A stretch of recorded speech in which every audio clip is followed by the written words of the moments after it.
from the city above the clouds. This is Truth Frequency Radio with Chris and Cherie Geo. Wherever you are, make it TFR. Feel your heartbeat.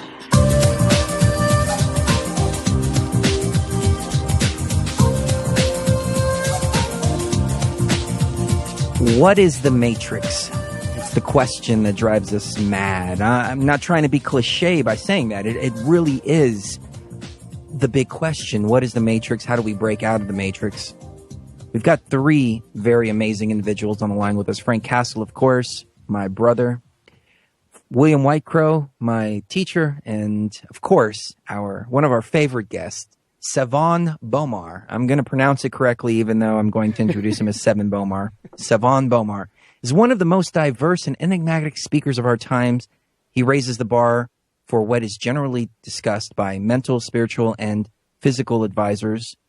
Bomar is rapidly gaining explosive recognition in his unique message that is available at astralquest.com. I don't want to do too much of a long introduction because we have a lot of topics to cover, but Sevan wanted to jump in and comment on what we were talking about in the first hour. Sevan, how are you doing, sir? You know I'm doing excellent. It's always timed perfectly.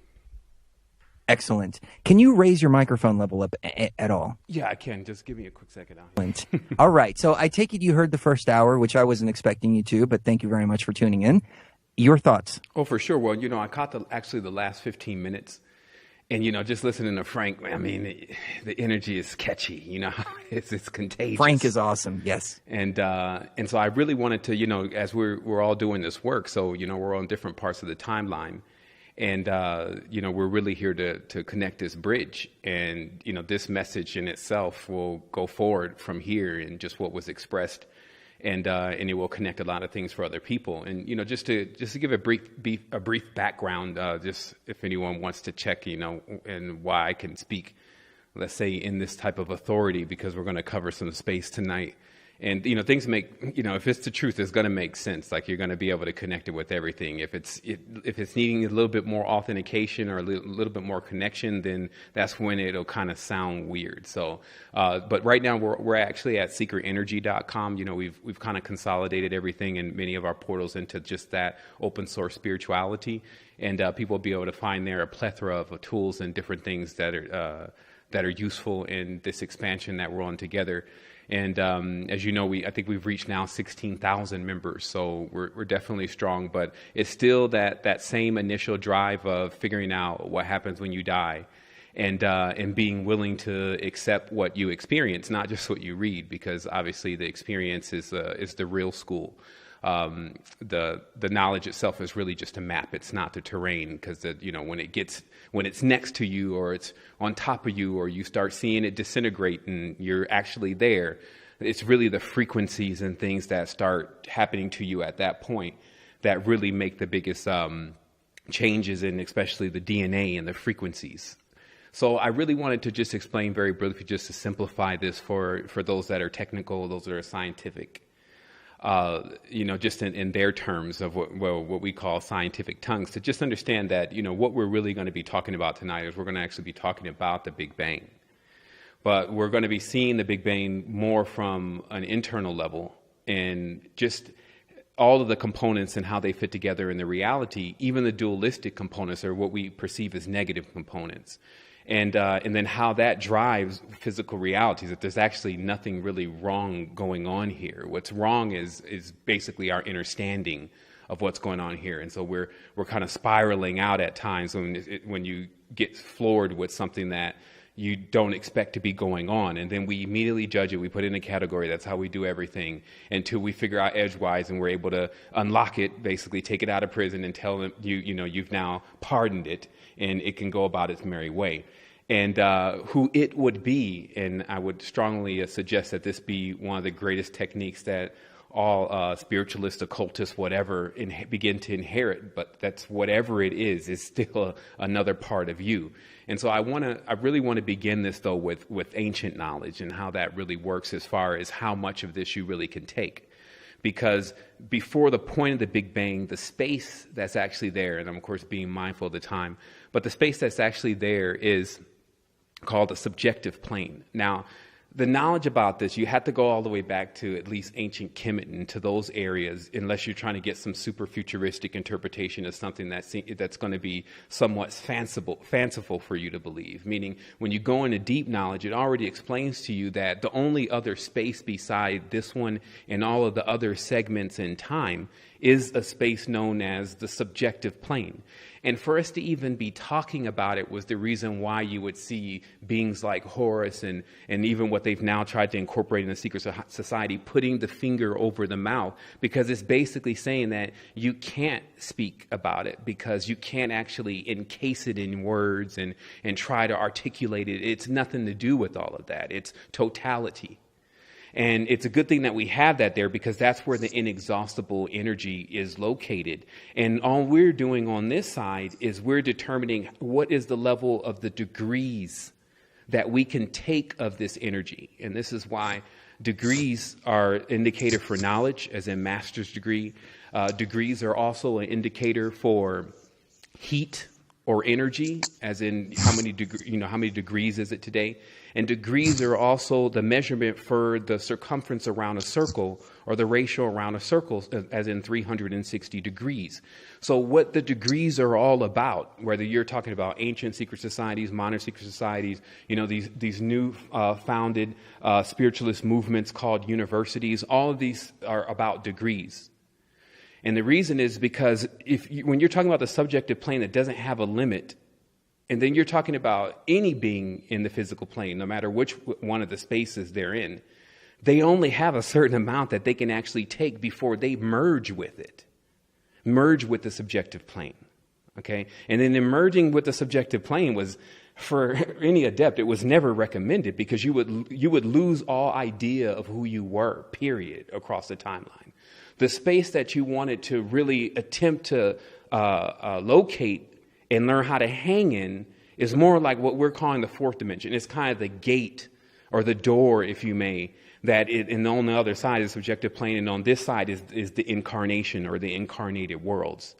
And where you were is basically fixed at the door of the subjective plane, being able to utilize the energy that's coming from that space to do what you're designed to do, which is create, and then send seeds and pods and things into the physical world to have experiences. And then when you're at that control point, if you may, you are the oversoul, so you're actually operating all of your experiences. Now, what some people are experiencing now is that they're now uploading. They're uploading themselves, meaning they're starting to realize that there's multiple thems on these timelines. And the reason why this is not so fanciful and even connects to science is because we know that time in sound and space all have a unique connection with each other. And so what this connection is, though, is it's just symbolic of an umbilical cord or a tube of time. And the knowledge about the tubes of time was so prevalent at a certain point, it was known that you could walk through back through the tubes of time and go to the mother's mother, the mother's mother's mother, the mother's mother's mother, and then start seeing it all before the Big Bang, which is more like a sexual act, came together to do the division. This is why they say the serpent was involved. And, they get so modern day with the explanations of things. All this stuff is symbolic. Everything is zoomorphied. So and that's why this kind of knowledge, it will lock out fools. They will perceive it as something physical. They'll perceive it as anything beside what it actually is, until they get to the stage of being ready to comprehend the knowledge. So what we're dealing with is that many people have gone in and attempted to interpret the Sphinx and attempted to interpret many of the symbols that we're using today. And, I know we're coming up on break, but what we want to get into is what these symbols really mean, where this space and these aliens really are, which most of them exist either inside of us or inside the ocean. Gain some kind of blueprint, because by all means, if you're in one of these pods, which are like ships, the human body, and you don't have your schematics and you don't have your manual, it's like you're in a tailspin in a vortex. And this is why what people are experiencing now, they have less and less control over And it's because until you go above the speed of light, that's beyond the sun. That's why I say there's nothing new under the sun. Until you go beyond the speed of light, which is something you do inside of yourself, and the aura starts to spin and you get the electric and the magnetic poles working properly, it's only until then that you collapse space-time. You break the prism or the separation in colors and races, the same games that they play here on the planetary system with the division. And then you can go through it like it's porous. So just remember this, in all your experiences, if you get stuck on something, if you see something and you don't see it as yourself so you can mirror, you can't get through all of the layers. You could get through 5 or 6 of them, and it's quite useful to be there because you're seeing everything that's going to take place here. Sevan, I don't mean to cut you off. Hold right there, though. We skipped this break, but I just want to bring it back in. Oh, for yeah, the let's not skip breaks today because we got the 10-minute breaks and then the 1 hour, and then maybe I may stay on for a little bit longer, depending on how juicy it gets. Excellent, excellent. Hold right there. We're back speaking with Sevan Bomar, Frank Castle, and William Whitecrow. Sevan, you mentioned an umbilical cord. An umbilical cord that's connected. What is this connected to? Is this connected to the universal consciousness, to the universal matrix? Is this what psychics and shaman are tapping in through? Okay, so check this out. It's very simple. It's a straw. Let's look at a straw. Like if I hold a straw up to you the long way and we look at it, it actually looks like a 1 and that it even has a straight line. But when I turn that straw and I point it towards you and you see right through it, you see the circle. Okay? And so what you have right there within that straw or in that tube is a 0 and a 1.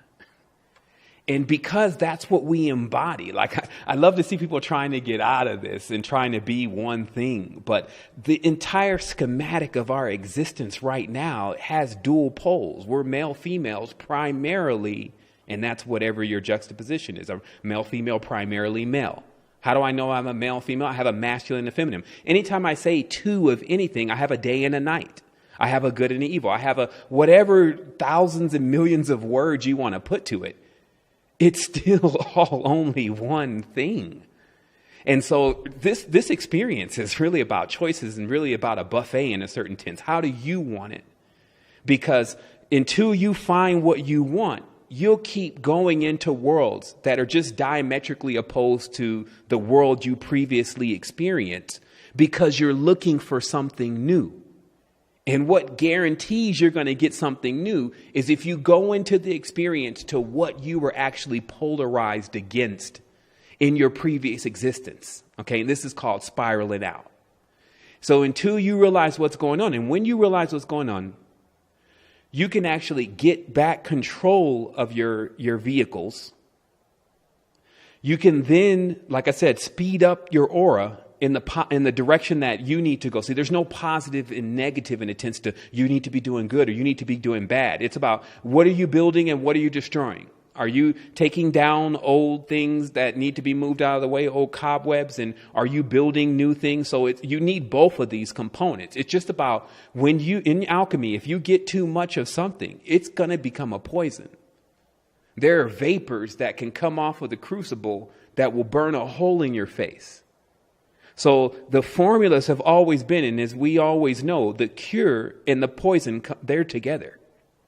It's just about how much. Right? Because snake venom is actually an antidote for snake bite, but you serve it in micro doses. See? So everything is bundled like that. Anything that I bring into you potent, if I bring a macrobe in, meaning a being that existed more closer to the proximity of the Big Bang, meaning it's collected still all with its stardust. If I bring it into the itty bitty living space of the earth, which still has laws and rules and boundaries, even from the shore, there's rules and boundaries all to the entire scope of this. It can't hold a degree. So anything that witnesses something like that, that's not ready to handle something like that, is going to have nothing but bad things to say. And so this dualistic game, like this game is ancient duality. And if we're looking to see, because we're already in the other world, that's the other thing. So if I say to you, if you're looking to get into that's even correct because you're already existing on these other spaces. The thing that you need is amplification. And that's why you can begin to see yourself, as what Frank was saying. When you see the uncle, it's the timeline, it's the biorhythm. And what you've done is, because of the frequency is so high, you're collapsing what would normally be the veils. There's more than one. And then, because what happens is when you speed up in frequency, it's like a clock.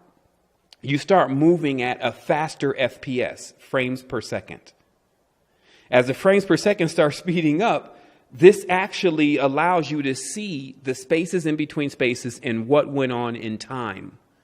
And this is dynamic. Like, the uses for this, and this is even what William was mentioning in his part of the work that he's getting ready to work on and that he's working on, even, is, how you take what you witness there, from the magnetics to the electrics to the shapes and the designs, and then you begin to bring them into this world, because you're actually birthing them. See, because many people know how to manifest into these higher planes. They do it all the time, especially when they're in sexual union. They always can manifest something there, but it doesn't mean that it will survive and make it all the way through the envelopes to make it to 3D. That journey is very similar to the semen attempting to try to make it to the egg, and how many of them fall off before they actually get there. The egg is symbolic of Earth. And to actually get here as in your pod. And what I mean by this pod is that men are producing a microcosmic version, even an alchemical version of themselves within the semen. But the reason why they call it a seaman is because this seaman is on its way. This sailor is on its way through the ocean, and the ocean is symbolic of the womb. And what the ocean contains at its depths, not on the surface, but as its depths, is all of those meteorites and stardust that fell. If you've ever held a meteorite before, the mass is incredible. It's super heavy. And so most of the meteorites hit the ocean, because the planet is 70% water, more than 70% water. So most of the meteorites hit the ocean, and when they hit the bottom, they all congeal there. And they're still in that prima materia. It's like the shilajit that leaks off the base of the Himalayan mountains. It's so mineralized. This is the water that supposedly in Genesis that God's hovering over before he's about to create. It's all of this is a sexual nature. Ah, I always wondered what hovering over the water meant. Yeah, you know what hovering I thought it was a UFO. This is how it's going now. See, the reason why now all of our identity is being switched off into this alien lure is because the real alien, according to MK Ultra, is the Neteru, or nature. And this is why every time they show you the seed coming out of the pod, and then remember the Alien movie, it's the one that MK Ultra wants you to think is the alien. What was the alien? It was a female. And it was attempting to try to lay these eggs to survive. That is nature. And the reason why it's so alien is that when you walk in there on Diamond Tree, some call it DMT, or on one of those plants, and it starts opening up on you, then you'll see what the alien is about. Wow. I've never heard it phrased like that before. I do want to ask you on the other side, though, Sevan, our connection to nature. Aren't we nature in ourselves? Of course. William, who is a shaman, would say that we are one with nature, and I've come to realize that myself, and that we are nature. We always see ourselves as separate from nature, but we really are nature. Right. We'll find out on the other side. Don't go anywhere.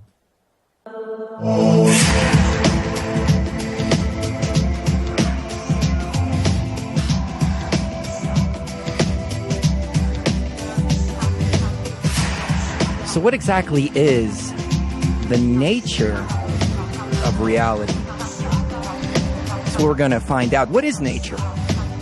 Is nature a parasitic type of entity? Is it something that invades us? Are we maybe the parasitic entity? Joe Rogan has theorized that humans are actually a cancer. And if you take a look at planet Earth, we're spreading. Not only are we spreading, but we are doing some major damage to our Mother Earth. But then again, that begs the question, what are we? Are we part of nature? Are we nature? Or is nature something separate from us? Everybody always says, oh, we have to get in touch with nature. No, I've always said we have to remember that we are nature. that the animals are just like us and we're just like the animals. I mean, of course, there's some difference. We're a little more consciously evolved, but they're shifting in their consciousness too. I see a lot of animals, especially on YouTube, where they're very, very intelligent, a lot more intelligent than you would think that they were, or that you would think that they were 10 years ago. Or animals loving each other that are natural predators. So what exactly is going on here, and what is reality? What is the nature of reality, and what is nature? That's the big question. I want to get back to Sevan here in just a moment. William, give us your take, please, as a shaman, on what nature is.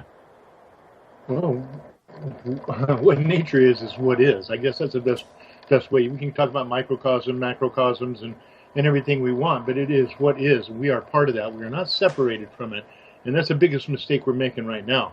Because, and I like what Sevan was saying here, and Frank as well, we were talking about things earlier, is we are part of that. By us trying to take ourselves away from this, kind of defusing ourselves, shall we say, desensitizing ourselves away from the fact that, okay, we're different, we're man, we're more superior. That's the biggest mistake we could ever made. Because we're putting ourselves on a pedestal, and that's the last thing we need to be doing if we want to become in tune, in balance with nature, which is ourself. So if we become in tune and in balance within ourselves, we're in balance with nature. That's something that they get mixed up in. They think they have to do this or do that to get in balance. No, the first thing we have to do is get to know who we are, what we are, understand that we are multi-dimensional, multi-energy. We've evolved to this point right now where we're going to go higher. And that's why we're having all the chaos in the world right now. It's because people really don't know what to do about that. They haven't thought about it. They haven't experienced it before. And most of our fears come from what? Inexperience. Very well said, William. George Kavassalas was on the show with us last week, and he raised a very interesting point. He said all these people that want to save the trees and save the bees and save the whales and save those snails, they want the killing to continue because this whole planet was built on killing. I mean, we have to kill to eat. We take life to eat. Animals take each other's lives. I mean, all it is a never-ending cycle of death and chaos and destruction. And we try to come in here and shine a little bit of light in this darkness, but ultimately, this whole construct that we live in is a parasitic and predatory construct. I will have to say that's when they're moving it, and there would be another tenth of ourselves in that direction, because it's still wood, shins, and diesels. It's either going to be death and destruction, or basically us going into the higher stage of our evolutionary honor. It's about how we're really spinning. And this is why we do see the animals and things getting smarter, and we do see people that are really starting to wake up to what's going on. But the magnitude of what we're talking about here, because we're still at the beginning. I mean, when we see nature truly, I mean, the forces of nature. If we can gander for a moment that we are nature, and then if you've ever seen a hurricane or tornado or any of that kind of energy, you can also see where there's a big responsibility to who we really are. And this training that we're experiencing in this universe or university is about being able to handle that responsibility. And you're getting that in degrees. And let me tell you, this whole process of incarnation, okay, just to make it very clear how it works, you will continue to experience tougher and tougher lives until you either grab the wheel and do what you need to do to guide your own being, or continue to be pulled down into where your feeling about being here on earth will get to a point where you don't feel like you want to be here no more. Then you'll go to the subjective plane. This is the natural process. See, what we're talking about, if we want to get graduating, we want to learn something, it's about how to find that balance in this. Because that's any of the Hermes, you got the rod of balance right there. The physical body is the staff of Hermes. You got the spine. And even if there's a dualistic thing, what you're really looking for is that middle point. And if you're not on that middle point, which is called the moment, the Zen, if you're not on that, then where you are is you're in the gray areas. And that's why they come out with the 50 shades of gray. What that means is the absolutes are black and white. Those are the two colors that were put into the Egyptian system of knowledge. And so we're on a 7-color system, 7 days of the week. We're on that system. 9 is about those two absolutes, black and white, which are not the absence of color. because the absence of color is clear. Those two absolutes ping-ponging all of the humans in the prism, meaning that this spectrum of color, yellow, black, green, whatever, ping-ponging them back and forth. And that's why any real societies that know this occult knowledge, and there's a bit more than most people think, because again, it extends through time. The first thing that a king is going to look for is how to annihilate time. That's the first thing. And not to mention, the first king was already in a position where its body was capable of doing that. And that's why they call him the old king. See, we can't put it all together because we don't have all the degrees sometimes. But if you think about it, if I just go to your mother's mother, your mother's mother, your mother's mother, and I got the time and the space to keep going back, I'm going to eventually get to a grand form that, see, this is why the word king comes from the word kahin. Or Cain even. This word has been corrupted over time, but means an actual male-female. An androgynon, meaning a being that came out even in the physicality with both creation and both the import and export equipment. How else would we get here? But the thing is that when you study technology again, and you look in there, if you understand what you're looking at, it's nothing on the human body. Like, this thing is wet work. Like, you couldn't even just get in here and try to plug one thing into another thing. You need to come out with a laser right away. So it just lets us know. And that's why I brought up in one of my courses, because we have a school now. But I brought up that CERN spent 13 billion trying to figure out what's inside of you. They're headlong in the wrong direction. You're watching the scientific God die. They're looking to find God on a monochrome monitor in a blink of a screen. It's lost there. You see? But there's this other area that's happening because he will come and get them too. Never think that you're going to be leaving anything behind. We have a motto, all is self. This is the highest maximum. Meaning that the highest a person could ever reach is to realize that they're everything. Now, we're on a slow trip back. And this trip is scary because remember, the strength of a volcano, you have to eventually get to the point of realizing that power within yourself and understanding how to, like Dan Winter talks about, steer that tornado, meaning when you do get to understanding the energetics of your body, keeping that in balance with the rest of the system and the people that you're experiencing and all the magnetism that you're causing. And there's a lot that goes on that needs to be managed, but that's the ascent. And this is happening. It's happening right now. Like we've already seen it. And then guess what? Others have too. It is. And it is a beautiful, beautiful thing. Sevan, before we go too far ahead, I think William wanted to chime in. William? No, I was just going to say, you get to a point where you go past this, and that's the object. You do become the observer. You are the duality. You are everything that you are looking for. Once you come to the point of realization of that, then the flow of the energy starts really flowing within you and around you. And things start happening automatically. William, we've got the break hitting us. I'm going to come back to you on the other side, and also to Frank, too, because he's been sitting very quietly absorbing everything. Yeah, he's very But good. I do have to say, though, that I don't know if I can go along with the idea of an observer, because I can't sit still when I see an injustice. I have to act. We'll be right back. I understand that in order to make a real change in the world, there has to be a lot of events that take place which will probably displace a lot of people. And what I mean by displace a lot of people is a lot of people will be leaving this plane of existence because the old mentality has to die away. Otherwise, we're just going to take it into whatever new we create, and it's just going to turn into the exact same mess. I understand this. The elite understand this. The people pushing the New World Order agenda understand this. The only thing that I disagree with is that I don't feel that anybody has a right to provoke this type of change. This change should happen naturally. But I do understand, as an observer, as a higher consciousness, these horrible events have to take place in order to make a change. Well, I mean, as a creator, it's whatever you want. You just need to know what you're doing. Because if you say you want to be a bagger, it's not hard for me to get you into that kind of incarnation. But if you say you want to be something massive, then you need to understand what comes with that. But there's, in the limitless, there's nothing that's impossible.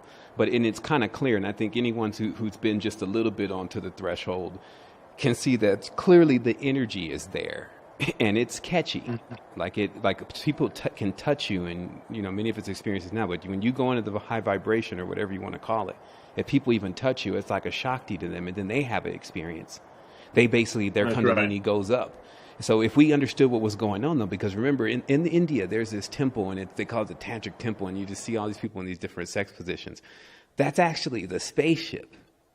In Tantra, the secret mystery is that basically there's beings that are steering, and then there's others that are powering the unit, and then there's others that are capacitors. So the entire group functions as a live organic ship, with each person playing the role, if you may, of what they do best or what position they want to be in this, right? And so we still have yet to really tap into the real forces. And as I said, the reason why I'm optimistic, because I'm not a fool. Like I run on logic in many cases just to stay away from the mind control and the programming that lingers around just even the subject matter of what we're talking about. But even that logic tells me that, look, you can gauge it. It's just like what Frank said. If you see this thing, now they weren't talking about this in school.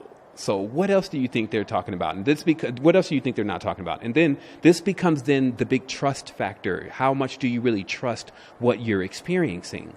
Because if you take it for real and it starts to become real to you, just like William was saying, then all of a sudden the reality, it morphs into something more real. And that, per se, because I've been having my experience with that lately. That's what I mean by the degrees. So we've even gone beyond what's happening on Earth and what's going on Earth. It's now about, okay, now you're in this, you're now being required to have courage. You're now being required to have the real basic fundamentals, which you would call the Netaru or nature, the characters of nature. You're required to have them as like an absolutely. And, even coming against water will blow you away as far as the flow. It'll just get you in the flow. And then you'll watch your whole identity go down the river in not understanding what you're dealing with, right? Because that's the big thing about this is it's not, I like to make it as fun as possible, but the adept is an adult. So you're getting into this stuff, but there's been stories about people who've gone in and weren't buckled down tight. And that, they don't even actually come back. They say in other words, and we've seen it. They even have a name for it, the Jerusalem syndrome. And so this is what I can call sometimes just the abortion that may occur when a person is trying to penetrate into the spiritual realm so rapidly that, they face some blowback. But the good thing is to erect the universities inside of ourselves. William, hold right there. We'll come back to you on the other side. And wow, we were at the end of the hour already. Sevan, give us the websites real quick. It's just secretenergy.com. If you want to check out the courses, it's secretenergy/enroll. We just got started, but you can catch the archives. But it's amazing. Like, we're going through a lot of stuff, so it's amazing. Excellent. PaleHorseX.com is Frank's website, and WilliamWhitecrow.com, of course. Don't go anywhere, ladies and gentlemen. Hour number 3 coming up.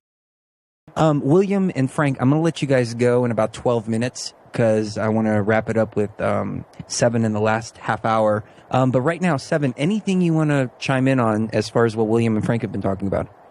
Oh, man. I mean, obviously, I'm just back here or in front of here and all on the side enjoying the conversation. And as the brother said, friends are the frequency. And then, we work to increase that spectrum. But, just to also chime in on what Cherie was talking about, a lot of this is I spent a lot of time just drawing the maps, to tell you the truth. I'm sorry. Before you go any further, William, can you mute your line? Because there's a lot of background noise. Thank you. All right, go ahead. Well, I spend a lot of time just drawing the maps and running myself through the courses because, I'm in the action point now. So rather than me trying to chase it, it's actually pulling me in. So I realized that it wasn't going to stop. So I need to just prepare myself for that point. And then realistically, again, when you raise your frequency, it's all still harmonic. So you're only going to really be attracting people who are on the same frequency. It's only when you're in the vortex, which is closer to 0 point, that you really start getting piled in on top of each other. And so what I mean by I spend a lot of time, mapping it is like if you look at a inverted triangle, in the bottom is the vortex. And so what collects there, and that's also where the 0 point is, even with the hourglass, that's the connection point.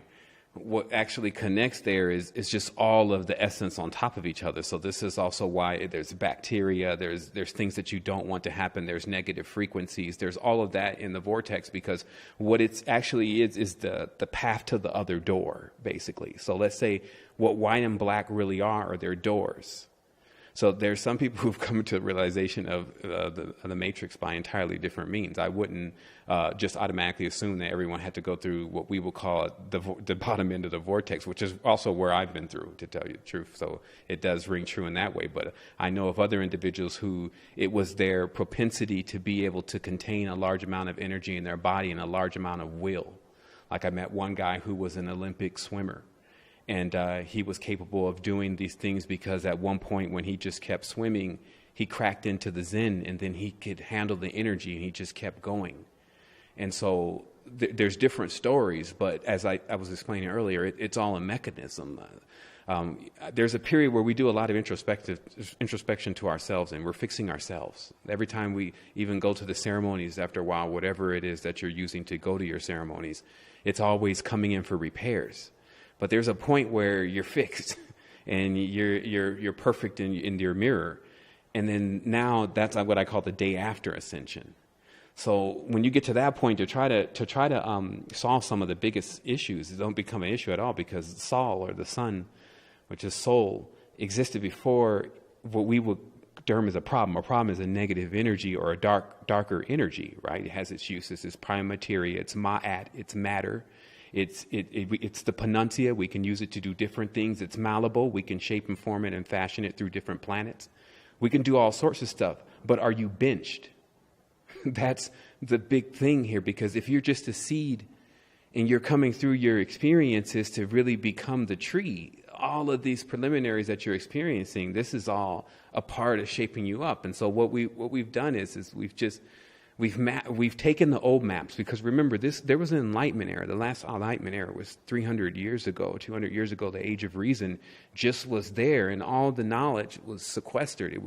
Most of the knowledge comes from the ocean, if not all of it. And what was gathered by the Royal Society and even what is accepted Freemasonry, what was gathered in those annuals, which you can now find on archive.org, were all the ship logs, even to the Challenger. This is the actual ship vessel that sailed the ocean, not the space shuttle that blew up, but that brought all of the specimens from the radiolaria to the Medusa to all of these different pods and things, that basically the whole discovery of where we came from and the origins of our entry point. Okay, and because I'm not talking about the unbegotten. There's still, if you really want to baffle your mind, and we talk about it very briefly, but we don't come from anything. We're self-generated. It blows past logic. So you're not going to get an explanation for it. Just like the subjective plane, if you start doing it, if you start trying to explain it, you're already in gross error. It's just all about, hey, what kind of action are we going to get to? So I like what, Frank, you want to talk about the superhuman. I mean, we were heralding superhuman for 5-6 years of going in, changing the basically terrain modification, changing the intake of the body. So that way it gets on more pure forms of what it could, quote unquote, be addicted to. Air, heat, light, real addictions, not, plants that are several steps down the biome that are just trying to bridge you to your next stage of consciousness, and even have their own agenda. You see, because everything is alive. So the mother and all of her aspects and all these beings are alive. And this is, the grander you get, the bigger the party is. The smaller you are and the petty you are, you become shellfish or selfish. The klipo, which is basically the term used in the Kabbalah about when you start getting slower, and this is when you're going into the vortex, things accumulate on you. This is actually lower vibration frequency. How you back negative energies away very fast is just imagine what you see every day in the sky, the sun. Because the moment in any of these stages that you're on any of these substances or whatever, you're on meditation or whatever, and when you start thinking of the sun, you can hear the frequency ride up. If you want to hear your frequency, you just put some earplugs in, you go lay down in the bed, and you listen, and there'll be a ring. You can pull that ring up and pull it down. So the thing is that, see, the knowledge, that's why it's 360 degrees in a wheel. What is that? That's phi. The bodies are built on phi. This is the secret to the pentagram. 72 degrees times 5. 360 degrees. Now, why do you see this symbol everywhere? And that's why sometimes we just have to make sure that we smack everyone across the face real quick and say, look, yeah, you can be in Freddy Krueger's dream until you wake up quite a few times. Have you ever been in a dream within a dream? You get in the dream, you come out of the dream, you're walking around the world, and then all of a sudden you wake up again. Whoa.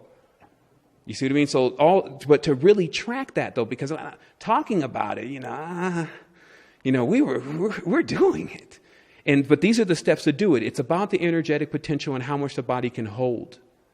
And this is also in the consciousness, how you feel when the energy is moving through your body, and also the understanding of taking control of the globe of your body, meaning the head, your intake, as above, so below. What are you seeing? What are you smelling? What are you eating and tasting? Because all of that is going to affect all the lower worlds. To turn off the external world for a moment, because it's going to run like a TV, and look at yourself as that's really where the war is going on. And the last knowledge that passed through here said that, look, where you are based on what just recently happened, which is a very long story, but it's your progress now. This is where you feel yourself off of how well you get yourself out of this, was in the coccyx of your spine. That's where Kundalini is coiled, because see, in the vortex would then, the bottom of the pyramid would terminate at the bone area of the spine. Thus, it would leave us there almost suspended in 0 point, which is known as stasis. It's basically the problem you have to worry about on worlds. And then when you're there, you're not only asleep, but there's also a strata built on top of you. Because if you notice, the coccyx has the other part of the tale or the story stacked on top of it. This is why I say we have to actually become brave again. Do you know how difficult something that you're not like that you need to make yourself? And this is about being real. We've been domesticated. You can watch a wolf be domesticated into a dog over 4 generations. But you're not going to go pet no real wolf. So just understand the level of consciousness that this being had that we're inside of right now. And what it's actually capable of doing. It would have to be sleep. I mean, it's logical to say, okay, we're asleep. We're in the sleep frequency. And then when you uncoil, because see, that's the thing about what the vortex does. It's basically, it's a crucible. So it's trying to make you as small and minuscule as possible. But every part of the whole, every part in this is going to contain the whole. So this is the planets in the universe doing real alchemy on you. And so now when it's squeezing you down the vortex, guess what? Everyone else is on top of each other. It's horrible. It's how they actually depict the bad worlds, right? The hell, right? And so what happens is that to get out of that, to get the thrust, because when you're in the meditation, it's not hard to see the air is coming out from the bottom of the body. And then to hold that air, to tighten up the coccyx. And remember, this is all ancient knowledge. Tighten up the sphincter. And then hold the energy up. These are the basic bandhas. So I come from a place where none of that was important at all, but only to me.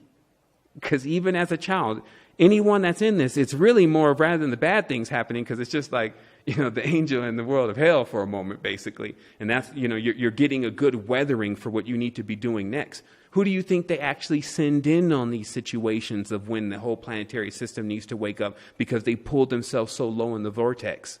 But don't actually think for one moment that once we get into certain parts of the vortex, we don't have in our firmware, this is what our ancestors did, in our firmware an alert. Now, if you call that a bad thing, in the knowledge of the Mashiach, it meant the sacrifice. It meant you were about to basically die. But here's the key. You have to die daily. If you can die every moment, because this is a willful going into the vortex. This is like, man, I'm going full throttle. This should keep these spiders off my back. I'm going right into the core of the earth and then out through the other side. Because I have the thrust from the vortex to keep pushing me. And this is why most people go through the experience, and the experience is crazy for them. They see these demons, and because you're in the center of the earth. You're in basically the netherworld. And remember, our ancestors, they left all of these maps. Like, I got all of this stuff. When seeing is believing, I have larger libraries than any libraries that I've seen. The Resistance, that's the original platform is the Resistance. You can still Google the Resistance and get the page on the front page. We were back here still doing something, and then also on the ethereal realm. But the ones who are coming into this and getting this information, it's triggering them And they're knowing what they need to do. We have to also educate ourselves. That's why we started the university. Simple things like crystals have pairings. You don't just really throw one crystal with another crystal if you really want to get something going on. The crystals have a geometric pattern, and when you mate the two that come together, they get synergy. And then this pushes off what would be about 1.5 millivolts, what would be basically a trickle charge to a human body. So if you're trickle charging every single night, that means every time you wake up, you're fully powered and the chakra system is ready to go. We call this spirit tech, as in the vein of Aztec, the real technology. What Frank was saying, the beings that, they just have this massive technology and they don't go anywhere, and it's because they're anchored. They're called fixed stars. This is to make sure that, see, the stars are the frequencies. They emit the light. The light is the program. The program is all these different wavelengths, all the animals and all these different things. So yes, if we start seeing the animals starting to disappear, we're basically seeing certain colors disappear, and the bridge of light could potentially collapse like that. But at the same time, a collapse of the bridge of light, which you just seen in what you said about experiencing these crazy things that catalyze everything, would be the equivalent of that if it collapsed. So it's a win-win situation. But of course, I guess they say the Heru or the Horu would want to pull the entire sphere. This is like in the vein of Father Atlas or something. Bring all the celestial spheres back into balance via something very similar to meditation, but it's real, where your imagination actually becomes the component in the language. You drop the lower triangle, which is the lower half of the Kabbalah. It's all the languages that are the flames of the fire. Meaning language was developed off of how the flame licks and appears against the wall. Because that gives you the degrees. You see, so this ancient knowledge, this is from Druid to Kemet. There's nothing we're missing in the spectrum. That's when you really start collapsing the wall. See, so this is why, again, just to chime it in, because there's some racial stuff going on. The race game is always going to be a card that's pulled because it's still a color spectrum. So the opposing poles are going to only try to turn up this feeling that we're separate to keep stabilizing the plane, because the plane is built on separation. But this doesn't mean, what I'm getting to here is that this doesn't mean this is what you have to be doing. This is what happens when there is a hive. 5. It's 5. 5 is a hive. It's a queen. But a queen, not in the sense of it just being a man, but it knows how to procreate on its own. It's parthogenic. And so, even to get into the whole alien thing, I don't even go with that. Alien is something when it's foreign to you. If you know what it is and you know it's a part of self, then it ceases to be an alien planet. Then you realize that you have allies everywhere. And not only that, it's a timeline. So the joke is on you. There's a timeline where everything went well, and there's a timeline it went horrible. There's a timeline for every single thing, because that's what timelines do. But which one are you on? And that's just why all the stuff, like it's going to be smokescreen from CNN. Kanan is always going to attempt to keep everyone on the dimension that it's on.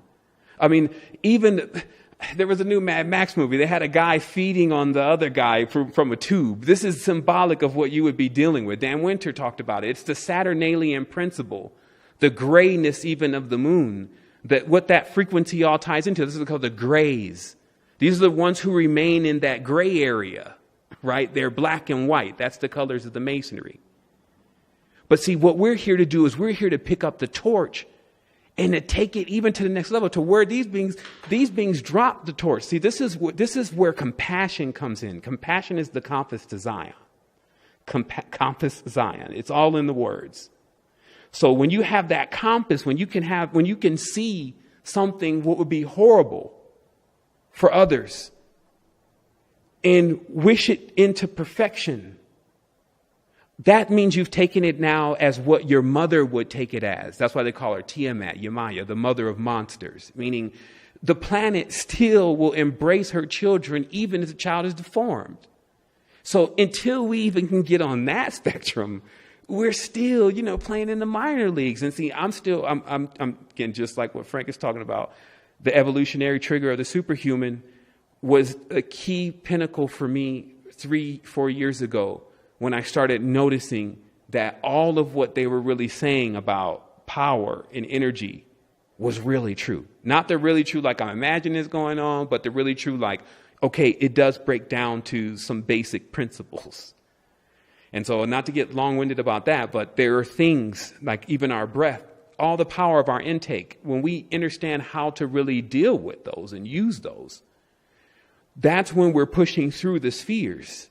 And then, if you have there's a Save the World program loaded, that means you come to deliver the entire message to everyone, then that's your thing. And you'll watch the entire reality play out as you do that. But the thing is, immortal, is once it's done, you're still going to have to ask yourself what you're going to do. So the truth here is what you're witnessing is the ancestors, they did the impossible. Death. Death is impossible for a mortal. So this is why the whole character that gets in with the Lucifer and the Prometheus and all this is really about something that is done that everyone thinks is impossible. This sheer idea of, okay, I'm going to cut off, I'm going to stop, and I want to go over again. I didn't really like the decision that I made. I shouldn't have really been that racist against that group, or, I really shouldn't have married that girl. I'm going to go in again, and then it's going to get better. Because what this process is the same process the universe is doing with why it's collecting all of our data, in a sense. It's attempting to get better. It's perfecting itself. It's thinking. And the more we snap out of this whole, just this bag that we're in, just talking to ourselves. Even if you're talking to yourself in English, do you think that's you? No, that's what started talking the moment that you started being able to comprehend English. That's a specific frequency. That's what languages do. They're codes and programs. So before that, what were we using? Let's simplify it. Imagination. And it's the key to all of this. And that's why the imagination is tampered with so much. Because if you get locked in and you don't have imagination, you're now locked in it's like a rib cage. It's like your jail bars. But here's another thing about what Frank says. Now, once the consciousness takes it serious, and this is why the evolutionary trigger of the superhuman is within danger, something happening to where it's got to lift that car. Because what immediately the body does when you're in a place that you really don't want to be is it'll attempt to try to find another way out. And it'll use another body that's more ethereal. There are several of these. And there's certain ones that you can get into, and then when you get into them, you can see everything that corresponds to that frequency. It's just wavelengths. This is what the archons were, just to simplify it. The archons, which are the organs in the body, which are the chakras, the worlds, the ones who came into harmony on the Mount Harmon to do that thing, meaning to build the five body so that this experience can continue. And so now we're in the five body, and just like everything that you're working out the bugs, everyone is always telling you what you're not doing right and how you're wretched. This is demoralization. That's the key to mind control. It's not the CIA, FBI, James Bond blowing up bridges, telecommunications, all this kind of stuff. No, it's just subterfuge, turning everything against itself. So this is where we get a chance to connect it, but we got to kill it inside first. We're afraid of things that we created. Eidolons and egregors. Meaning we pump so much energy into Yaldabaoth. We pump so much energy into Jehovah. So the moment that energy is redistributed, the moment you return to those people, because this is not a one Messiah job here. So the moment you return to those people and even those animals, because see the body, look what the body is. And here's a secret. That's why when you get into those other frequencies, you start looking at the hand and you be like, wait a minute, is that hand separate from me? Is that my arm? These are the attachments. The arms are Mars. It's an anagram. That's why you fight with your hands. Mars is war. So the entire universal body that you're in is universe, united, but in conflict. You got the liver fighting, the kidney, everything needs to consume. And it will consume different qualities if it can't get the purity. Of course, even what they call the royal, the elite, they want the fat of the crop. They want the 10%. They need to set it aside for God. That's what they want, but that's what you should have. And if you want that, That's what this is really about. It's about you saying, okay, I can get that now. It's all available for me. The knowledge. Knowledge is so abundant right now. The plot or plan or whatever they had at work, because now that all the knowledge is out, the great halls of Alexandria and even bigger than that are open. Nobody want to read. Like, man, I can't sit out and read that book. As the speed and the processes of the computers get faster and faster, the ticking in the clock of the time of the biological humans get faster and faster. The cars get faster and faster. Everything gets faster and faster. And meanwhile, people have been lost to control. That's the center of the vortex. Notice in the center of the point, it starts to seem like it's spinning fast because you're getting closer to the point. So we can either do one or two things here. I chose to do both. You become an uploader. This means you actually jettison out of the vortex with thrust, and you fly into the sun. It's just a hole. The other side of it looks exactly like what the sun looks like, but the whole area looks like that. And right then, whatever's to happen to you at that moment is going to be specific to you, because that's your point. That's your cue. Or we ride this out. And like I said, I'm doing both, because either way, my worst is going to be the best. You can make it like that. They call it the rig the game. It's a game, right? It's a game. Well, you better get Game Shark then. You better get the Power Glove then, if you're going to be in here playing with black and white pieces. Because the absolutes, they're like rigorous parents. It's tough love. We've seen that. We watch something run down a nice rabbit. You see what I mean? Something that we may not be doing. But we don't understand, again, all of what's going to still need to be here when we're long gone, in a tense. But we'll still be able to choose what we will remain as here. Meaning when you leave here, per se, there will be an image of you in something. And that's what these animals and these trees and all, their connection, they're the as below connection to things that are across time. And so where our real school is in that jungle. When we learn how to synthesize again, the chem and chemistry, when we learn how to refine and we learn how to distill so we can extract the toxins from things. As we learn how to do that also, remember, alchemy is in your body. So when you learn how to extract toxins from your body so you can get above the speed of light, this is similar to you got the craft going, and now you're going to dump some of this cargo because it's too heavy. And don't be surprised if his family experiences that. His family and him. If anyone is really true, they'll be on the other side. This is how you defeat fear. Because when you're going through these portals, and I'll just sum it up as this: when you're going through these portals, it gets scary. Let's just say it straight up. The main fear comes from leaving something that really is depending that you be there. That's where the most fear comes in, if you've gotten to that point yet. How you let that fear go is realizing anything that's real here is over there, and it's in its magnitude. And then that allows you to cross over. Another technique is just to cut the cords. It's no harm, no foul. For a moment, just cutting the tentacles that they have connected to you in your mind, going through everyone. Then you'll get super light. Like it was said to me in the beginning. Yeah, James, that's my real name. You like to play games. You want to get light, but you need to get light. You got too much weight, so you'll wait. So you see, there's a code in the words. And that's how it started. The words are backwards. They change the direction of your brain. It's 26 letters. 26 times 2 is 52. That's 52 cards. That's the English deck of the tarot. So if you only have half of it, now you're on a D. You're on a half a wheel. So of course you will be in duality every time you even try to talk to people. The moment you even talk, they're like, he ain't right. She's not. It's all what we call the dweller or the whisperer is already pinging off the dualistic deuce energy and saying he's not, it's not. And that alone is simply interrupting the intake. And so when we get into the craft, our own ship, when we fly Earth like a ship, see, that's what my plans are.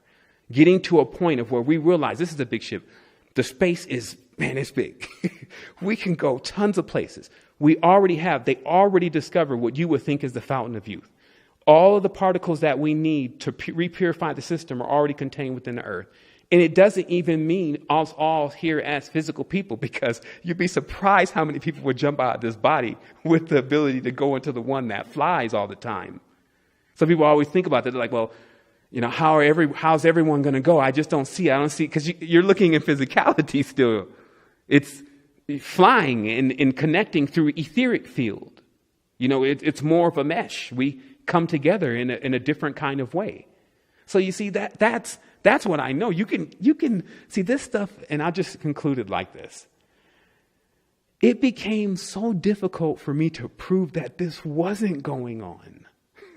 That's what actually happened to me. Like, once stuff really started kicking up, I isolated myself and I quarantined the environment. Like, I know how to run a module. So I'm going to make sure that the integers that I'm getting are true, because I'm in the experience. This is not me here with God or the oversouls or any. I've X'd all of that out. I've ate that. That's the next number. 7, then there's 8. You eat it. That's why the queen, they should wear 8-pointed star, because they consume, they eat. Then to move to the next stage, see how you get to the next stage is when you're weaning yourself off of things. And you've seen breatharians. And this doesn't mean don't be aggressive with this. It's terrain modifications to period that change the DNA.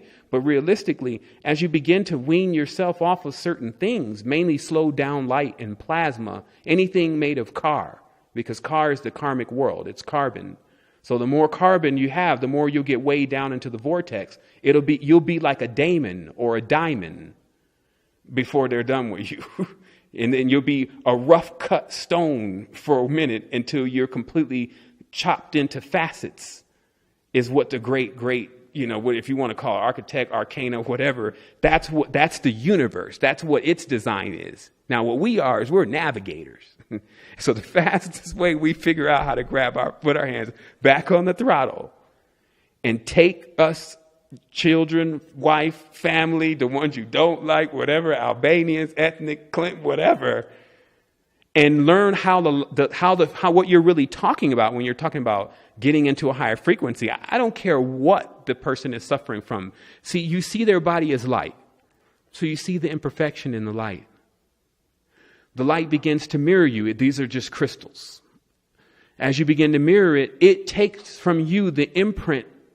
If it's a better imprint, that's called the dominant frequency wins. So the best thing that if you really, really wanted to do something, if you got, say, the world program fully loaded on hard, this means that to get into the space that you're looking to get into, this is the kind of thing that you're going to need to be doing to your system and to your body to get the energetic potential of the Netaru. It's very specific.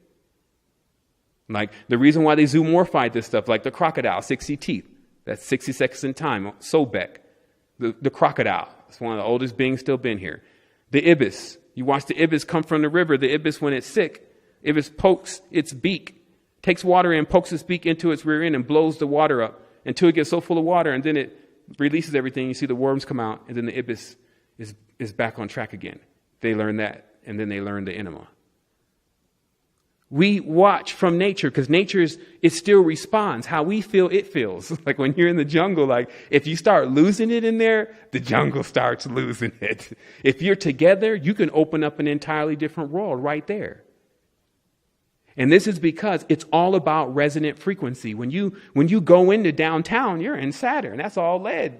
That's all Saturnalian frequencies. And it doesn't mean that you shouldn't be there, though.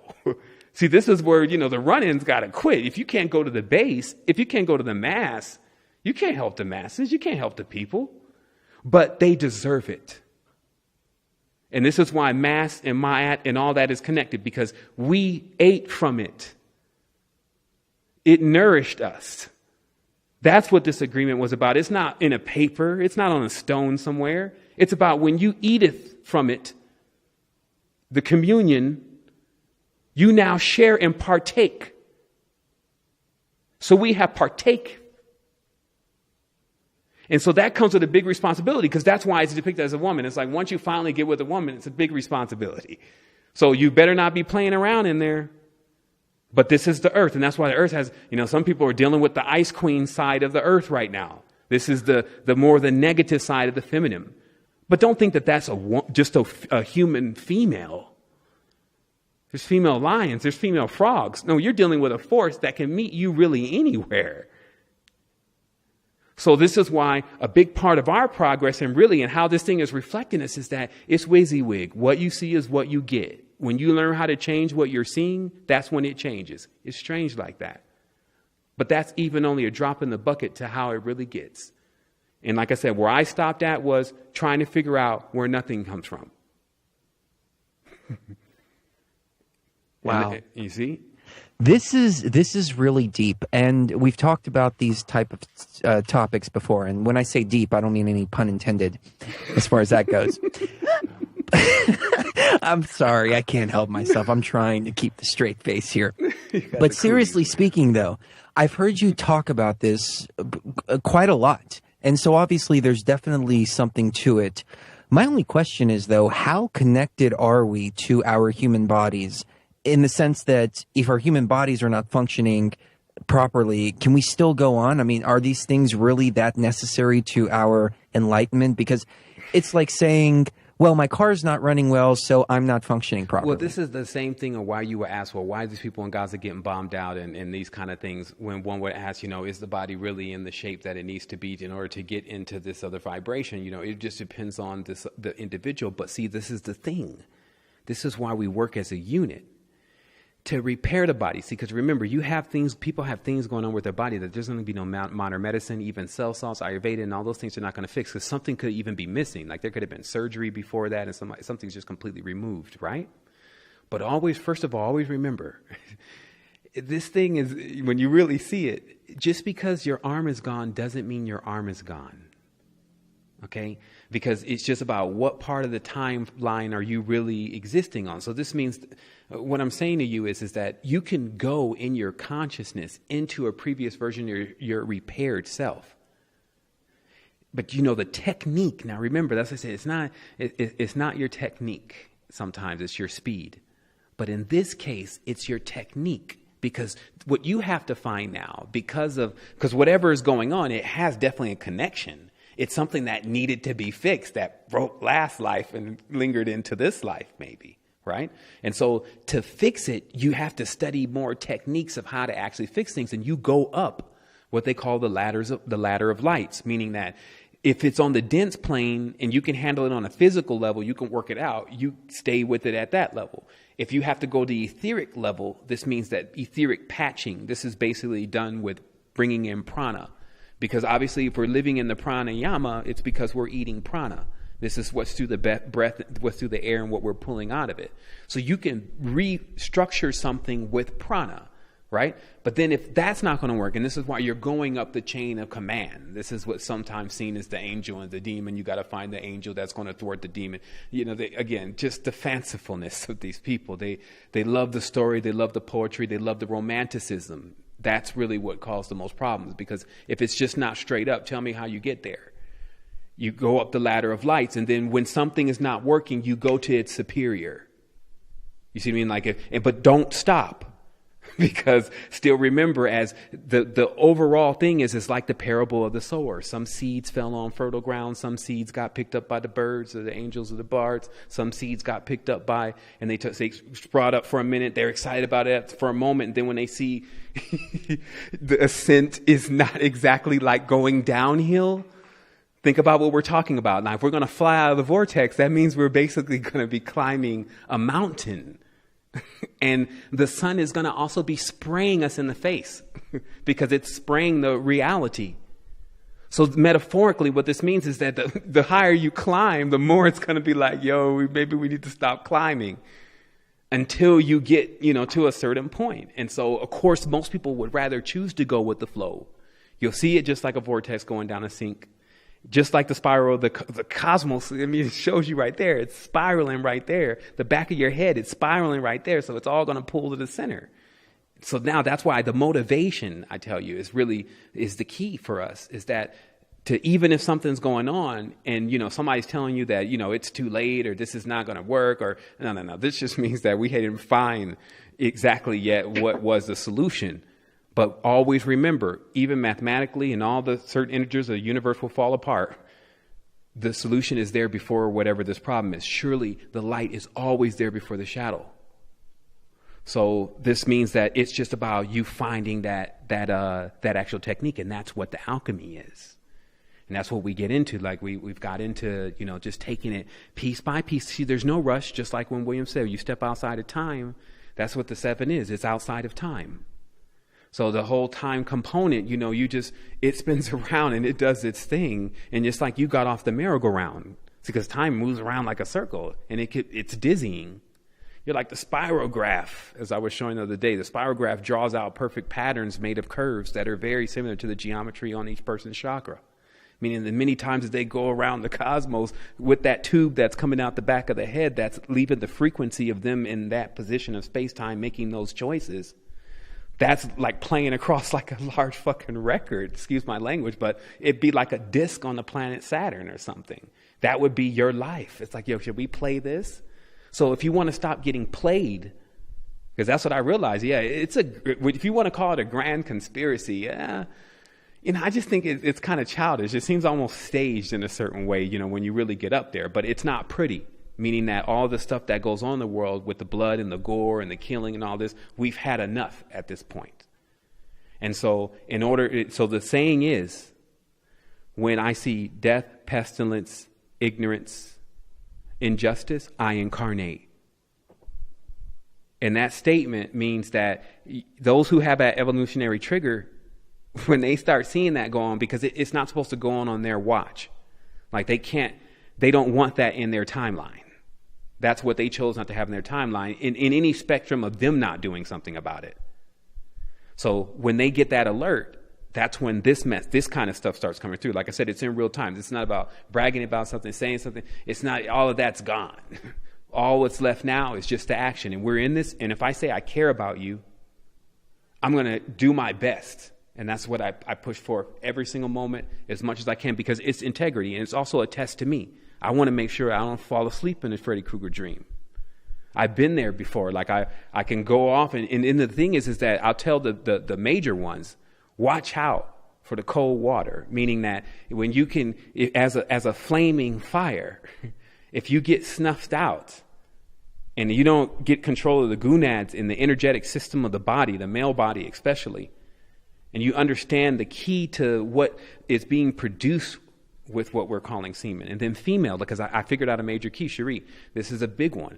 Because if you think the knowledge of the masculine is hidden, wait until you see how hidden the knowledge of the feminine is. That's why for a while, men couldn't even really tell women, gurus couldn't tell women of what they should do. They wouldn't even accept them in the ashram because the knowledge was lost. The knowledge is that woman having that symbolic connection of the womb or the ocean, she has all the stardust. When she purifies, in a sense, her fluids, those fluids are actually, as you see the male pod being able to go into it and actually it creates life, would actually be equivalent to the periodic table of stardust. So that's her strength and power. So he's like, the special power. That's the woman's strength and power. And then again, the male, he's making multiple microcosmic clones that are also generating energy and move with the whip in that kind of motion. So this is where the male actually has a chance, because see, this is so deep. It's all going on inside that the semen have to climb the spine. So this is like you still metaphorically in the world have to climb the ladder of lights. So you have to go to first the moon, and then the whole lunacy, the lunacy is wild. Like some never make it beyond the tetric fields. Then either you bank left to Venus or you hit right. So you're either Venusian or you're Martian. Some actually send vehicles to both. So this means that still this what we're talking about, this process on the way back to the source, which is the sun, then it's actually going on in real time. And this is how you learn how that you can actually control it. If that's what you want to do. Most of the time, you just let your frequency stay on a certain frequency and it runs on autopilot. You're always in activity, so there's tons of stuff to do. I have stuff to do until I die.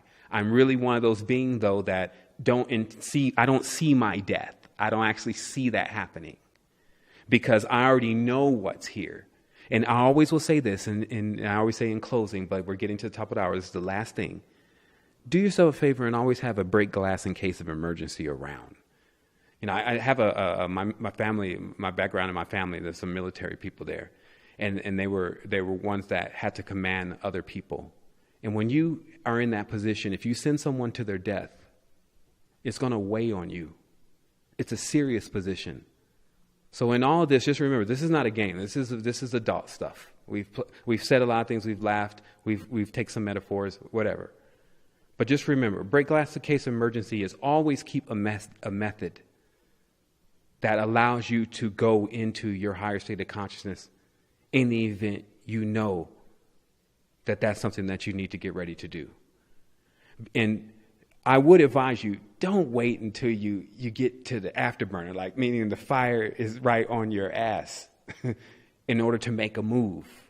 This is how it is, you know, with the training. The training is that you simulate.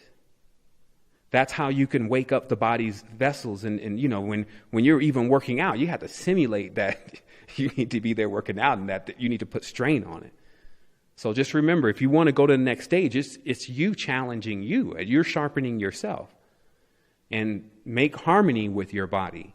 You know, drinking certain things just goes to war with the liver. And then here we go again. And then that will manifest. But once you come from the coccyx, climb up the spine, step into the primal globulus, take the controls, get at the ports, meaning the intake, the eyes, ear, nose, mouth, stand at the gates, guard your gates, and then get ready to raise the jed, meaning start making the things to go on with your body for it to begin to restore and repair itself. If it knew you were serious, it can easily do it. And like I said, so that's how it was designed. It's spontaneous regeneration. It's all within the imagination, and it's all within the belief of that being. And that's what's most precious. So we must believe in ourselves, a self-created being, because that's the end of the riddle of when, you know, where does nothing come from? It must be self-created. That doesn't actually answer the question, but it gets you one more comfortable step. And so when you know you're self-created, you got to keep believing in yourself. Because the moment you stop believing in yourself, you cease to exist. Because what really happens is you go into the subjective plane. And just remember, try to move in mysterious ways as much as possible. Do something that's special and unique, that's based on you. Take as much pointers as possible, but put your own spin on it. You're going to do that anyway. That way you leave a spike or a signature, because that functions as an anchor. That's why they say when people start leaving this world, when they're dying, splitting into two, going into the next plane because they're losing this vehicle, they see, like fast framework, the spikes. And that was the beginning of this conversation today of that what's on the other side of the mirror. On the other side of the mirror, there's all of the ones that you divided from. Every time something horrible happened, that energy signature, it went away from you. You died to it. And so, but it still remains in a space. And this is why certain people have a hard time when they're going through their process, because they're confronting these things. And that's what the process is. That's the dark night of the soul. You know, there's many names for it. But when you can become compassionate, you can get through those spaces rather easy. So that's it. I wanted to say thank you to everyone. Thank you for William being on the line, Frank being on the line, all the listeners that tuned in. Obviously, True Frequency Radio for making it live and keeping that sound nice. Obviously, if people want to look up where we are, it's at secretenergy.com. The anniversary is going on. That's secretenergy.com/enroll. And there's a lot of stuff happening. And just really realize for me, it's real in the field. All I'm doing is I'm documenting what I'm experiencing. This has been going on for 6 or 7 years now. I got my feet in this, meaning I'm grounded more. And so it's really easy now for me to get us through. And I have no problem with doing that. That's what I'm designed to do. Any of the bridge work. And that's what also I would just say that we all have that responsibility to be a bridge. Because sometimes, and we're not saying you got to go down to the dark world or whatever. So that's somebody else. That's maybe what they get to. That guy that used to listen to Megadeth all the time and decided it was just time to be done with it. And then he went all the way into the high level, and now he's not scared to see any of that kind of stuff because that's all he was dealing with. So then he becomes the one that goes and pulls everyone out of Megadeth's frequency that wants to get out of there. He's the one that still harmonizes with that reality, but he's now built himself a bridge to another reality. They call that a bridge to the light. So this is all we are. That's what the DNA is doing. It's building bridges across the abyss. It's like a huge net. And so We either get entangled by the net, right? Or we start moving through the net. And I mean that in every way. In order to get out of the spaces and times, you got to be able to pass right through them. And when you have no judgments, you have nothing sticking to you. Because the moment you judge, the moment you make a choice, you become stuck there. And then you start to focus on that. And that's what William was saying. In the observer world, oh, don't think it's easy. This is like saying, oh, did you see that? And then now you can't see it anymore. This is like saying, oh, I feel that. And now you can't feel it anymore. It's like a surfer. It's like trying to ride a wave, this energy. But by all means, let us go through this training. Very well said, Sevan.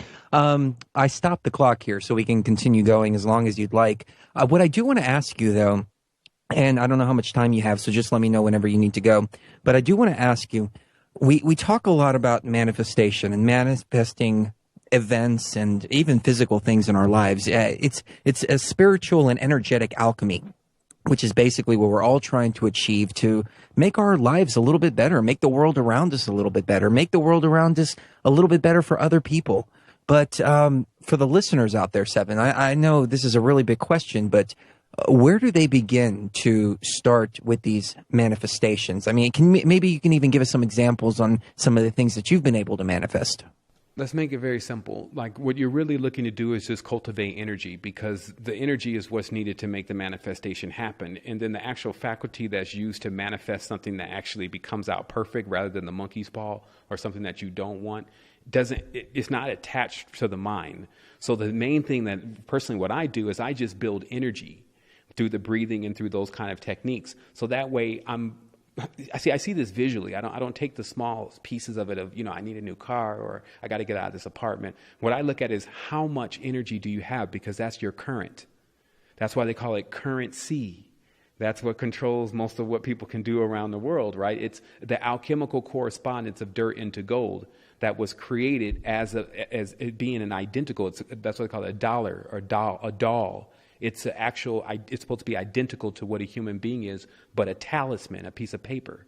It's got the signature on it. It's got the magnetic strip. It's got it's got the trees. It's got everything that it needs to become alive. That's the God. But the God it's real because it's functioning throughout the world. So the current in the body, so you have to look, you have to look exactly at how that began and what that's synonymous to. What is the as above nature to it? So let's just not assume that there's not money in heaven per se. Let's just assume that there's another correspondence to it, and that's energy. So based on the person's root chakra and how much energy the root chakra can give off so that it can burn up the toxins and also put a light into the netherworld. The body is a map. So the legs are the netherworld. The upper part of the body is it is what it is. So that central area, which is like the hearth, that's really where your passion and all of that comes in, that gives you the energy that's necessary to penetrate through these manifestations and bring these manifestations through. So just briefly, there's an inception point. That's when the idea is conceived. When you think of the idea, then there is the act, whatever the act is that actually creates the signature of attempting to bring this idea through the realms. If that act is strong enough, and this is why kids are born, because of the passion between when the two came together, it gives off a light. And when that light is given off, the being flies into it. The subjective force magnetizes to it, and it comes in as an incarnation. So this process, then, in order to get control of it, you need basically just a fuel canister, if you may, something to be able to regulate how you're gliding through these spaces and experiences. And so that's really what the real horoscope, astrology, or astronomy really was. It's looking at basically the map to the future so you can determine where you're going to go next. Like, you can't just get on the freeway and keep driving straight. You're going to hit something. So what this stuff is, and it's even being discredited now, but what all this is, and you can see it in the astrolabe, it's just the coordinates to calculate your process and wherever you want to go based on what frequency you want. It's like it's a real time machine. We're through the way, our jewels have been robbed. This is the simplest way to explain it. If you want to understand it metaphorically, from if anyone wants to call malevolent forces and all this crazy stuff, but truly, your chakras, which are your memories, those are the gems. They can be taken by ideas and eidolons other things that want to take your power. And then it's not about you anymore. Like, it's not about your story. It's about Jesus' story and about Muhammad's story and about God's story. And the story is no longer central. So when you don't have a central part of the vortex, this is like a tire that wops. It's like off. So it can't get above a certain speed. You try to take a car with an imbalance up to a certain speed. It can't get over that speed. So what you got to do is you balance it out. You put weights on it. This is symbolic of the troubles and even in the workout, the weights that you add to get larger and stronger, whatever technique that you're using. And so even you could sit there, and this is just about how stressed out you really are about the situation and how much you feel like you can do something about it. That's what I'm trying to get to here, is that the motivation becomes the key, because all of this stuff, it's an idea. If I give you an idea that you just won $1 million and you really believe it's happened, we talk about this, you're not even going to go to sleep. You're going to be feeding off this energy that is really superfluous, or it's non-existent. But that's how we work. If we're excited about meeting someone, we can't wait to see her or can't wait to see him, that energy is real and tangible. And it's all cooked up by our minds. So that can be times 10. It can be times 15 when we gain back control of who we are. And then that's what I'm saying. So that kind of energetic potential is enough to birth something. Because what does the birth have? What does it correspond to? Labor. So you got a lot of people, they want to manifest, right? But they don't want to work. Oh, this is dangerous. Because that's actually what leads to this fake magic. Basically believing that it was created by another force, and then giving that force credit that it actually created it. So now what you're doing, that's why all those words are related to banking. You've now given credit to something else. So it's now broker. That's your broker. It broke your energy cycle, basically. It becomes that Eve angel, or what's between you and the source. It's governing you. The bodies can even be this way. Anything can take on that persona if it gets out of control. The easiest way to get, if you want things to change, you drop weight. And it's always going to be plasma. Like, you just find plasma, and where plasma is too slow, and you reduce it from all of your intake. This even is water. Water is another form of plasma. You distill the water, remineralize, or, I'm not even going to get into that, but river water, spring water, that's clean, whatever. You go back to the elements and get the purest sources of those elements. You're on a mission. This is like now MacGyver. You got to find the parts. So this is why it's called the quest. Like there's no, it's going to be okay. Or here, get this poem and this mantra and this trinket, and you're going to be, you see how many thousands of people. The thing is that I'm a good observer. So if the trinkets and the stuff, the mandalas, even though those do go to another world when you get on the right frequency, but if those things were really so useful, then you would see hundreds and hundreds of thousands of people that were going into the higher levels of consciousness. The most useful things is being in your right, left mind, meaning being back in the center of yourself and at the wheel, rather than being looking at everything else and how everyone else is functioning and trying to compare that to yourself. Because when you're in infinity and you're trying to figure out how you want to be next to infinity, you don't have a stable point. And we've all been through this. This is like even the first part of the awakening. You're so not grounded. You didn't bust through the crown chakra. And then everyone's just having a hard time harmonizing with you. You let everyone go because you're no longer on their frequency. And then for a while, that seems like where you want to be. But the real ones, there's a certain point where they have to come back. They have to do their work. That's when the compassion kicks in. It's like, you know what, this is great. This is fine as dandy. I just saw something even walk through the ocean. I know how to take myself out the back door by holding my breath. I can get right out of my body within a couple breaths.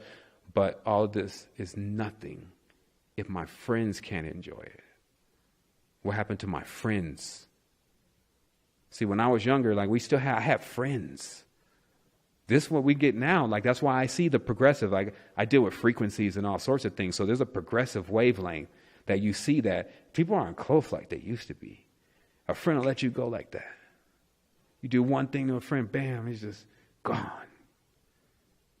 But back in the day, man, we were adventurers. We went into fear together. As long as we were going together, we would go together. And if nobody has that experience this life, then the previous life.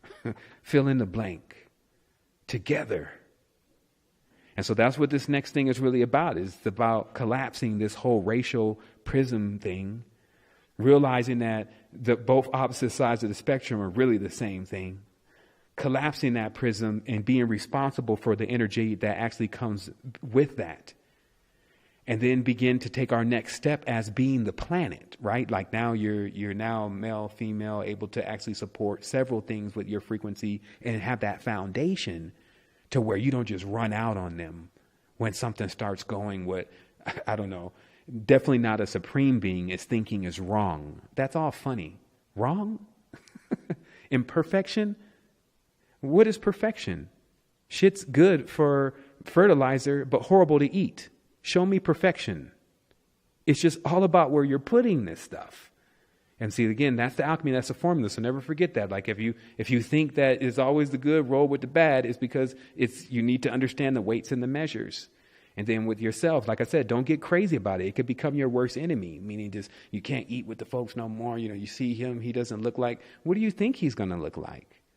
Meaning when you open up the third eye, you sit next to somebody who's been in the trenches all their life. What do you think you're going to see when you pierce them with the eye of Ra? Meaning that you pierced them with the eye of the sun coming from your eyes. And now nothing can lie to you. Right? Think about it. Well, we're not these bodies. We already know that. But people don't think about, well, what are we then? Well, stare in the mirror long enough on one of those vacations, on them height vacations, and see. And then you start seeing how uneasy you get about what you see in yourself. And this is the first thing, right? Face yourself. That's what we call an inner stand. Face your demons and put them in their place, Solomon. Build your temple. Meaning Solomon built the temple using the help of demons. It's a metaphor. All the things that have happened in your life, the negative frequency, make up the base of the temple. I've never heard it framed like that. Well, I mean, we can frame it. Wow. I mean, you see it. It's the cosmocrator. It's basically the conception of the world by all of the indigenous people, where the being was known as unmovable. Like when the name that was given in every language meant unmovable, meaning it's a solid foundation. Air's not going to all of a sudden think it's water and all of a sudden think it's fire. It's holding things in place. While we get to come in, we got the breath, we got the water, we got the heat, right? We got all these elements, and we get a chance to play in it. Versus if you're absolute, that's like the parents' role. It's like, oh, I got to be here for the kids. I saw it, man. I was on one, I could do it through breathing. I could do it a different way, but I was on one, and it was like, yeah, son, you'll be taking my place. And it was like, you start realizing that the more energy that you get, it is really the more responsibility. And that responsibility has a lot to do with taking care of what's here. So it's like when you inherit the energy, you automatically inherit the role. Then, your email box is going on, and, people are calling you. They want to get advice, and, everything is picking up. The current is picking up, and it's because you're moving back through the vortex. And then, like I said, the ones that can pull everyone else out. See, that's when the story, you can get someone after death. That's what these mysteries say. They say that you can go down the tunnels of time as a leaper and pull and become the light that those that are lost there follow to get back to the point of where they can see again. But it still says that when you see them there, like they have no eyes. So imagine you gotta be bad. See that's what the aspiration was. The aspiration wasn't Lil Wayne and J. Paul Getty, and it was these are. You don't set that as a benchmark. You see what I mean? It's like that's what's happening to us. But see, the glorious part always is, if we're even at this point, then the glass is half full. Then the greatest thing is yet to come. I'm not coming in for the healing anymore. I'm coming in for the next catalyst to this thing. Set it off.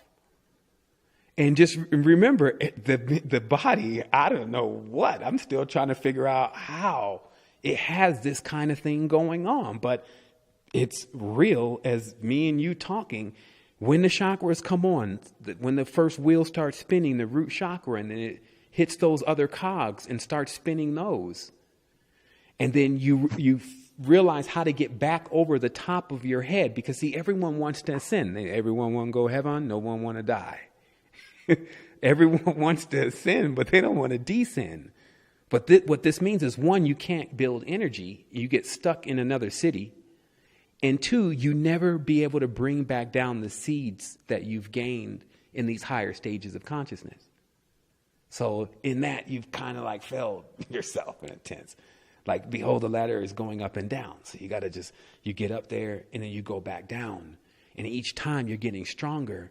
And that's why you say that the parable says, I take this thing down and I build it back up in 3 days. This means the person who is like, look, the descending thing is nothing to me. I'll go down there, shine all through the hood, come out of there with souls, people who are ready to realize who they really are, and then come all the way back up through that thing again till I'm in the Arabat, where it's nothing almost. Nobody's talking, because who's there to listen to? You're not even using language, because the bottom half of your body, you feel like it dropped. Then you cancel gravity. You're tesseracted back out of this dimension. So now you cancel gravity. It literally feels like your body is weightless. Now, when you're in the weightless place, what do they tell you? That gravity is time. That's why they say people that get into space and are out there into the orbit, when the gravity stops affecting them, they start seeing dead people. They make movies about that.